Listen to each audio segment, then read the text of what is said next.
We're in the northern woods of New Hampshire, but we're not chasing a presidential candidate. We're with capitalist hippies of liberty, and they want to take over New Hampshire. And by take over, they'd say, free it.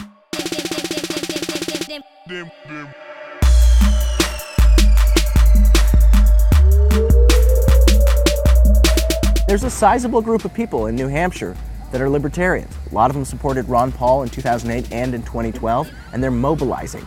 There's a movement called the Free State Project that wants to get 20,000 liberty-minded activists to move to this state to change it from within. So we figured it'd be a great idea to come up and see what they're all about.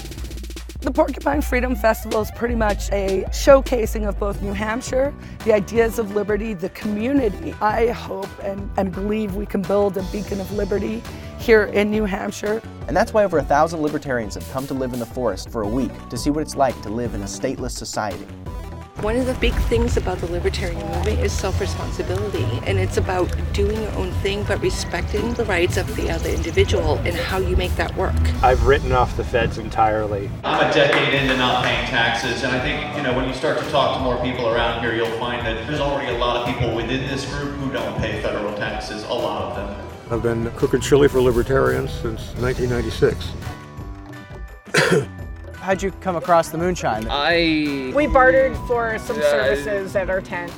I can imagine why a politician might not want to come here, because they may be affiliated with some of the weirder elements of the Free State Project. And even Free Staters here will admit that it does get a little weird.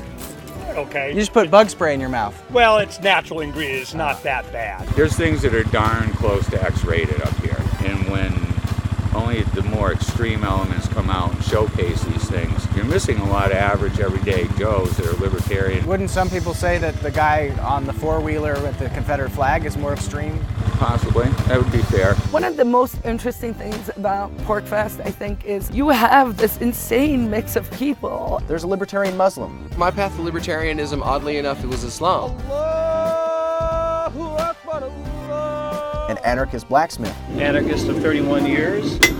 And families with kids everywhere. A lot of the parents with older kids will give their kids more freedom, and they'll basically give them the run of the camp. One thing we've tried to find is who's the presidential candidate of PorcFest? Who's the Free State Project's ideal candidate? And it doesn't look anything like the people who are on stage right now. You can vote to your heart's content. Voting is gambling. What you promise is not always you get. Quit while you're ahead. I was a Ron Paul fan. I'm probably going to be a Rand Paul fan, but I'm leaning a little more on the anarchy side these days. Rand hasn't come to any of our official events, but he has met with us informally. It's one of the only vending machines in the world where you can buy some milk duds, a marijuana test, and some ammunition. Usually I just come here for a Coke, but I'm feeling like making an impulse buy on some bullets. Now when we're done, how does it know? Well, you'll pull the trigger and it won't go bang. All right. Maybe we're a little weird, but who isn't? Oh, that's better. So it's one of the last nights at PorcFest. Behind me, some kids are playing lacrosse in the field, right in front of the stripper tent, where there'll be a bondage show in a couple minutes. And that kind of sums up PorcFest in a nutshell. People living their lives, kids and families, strippers, and us playing with fire, as God intended.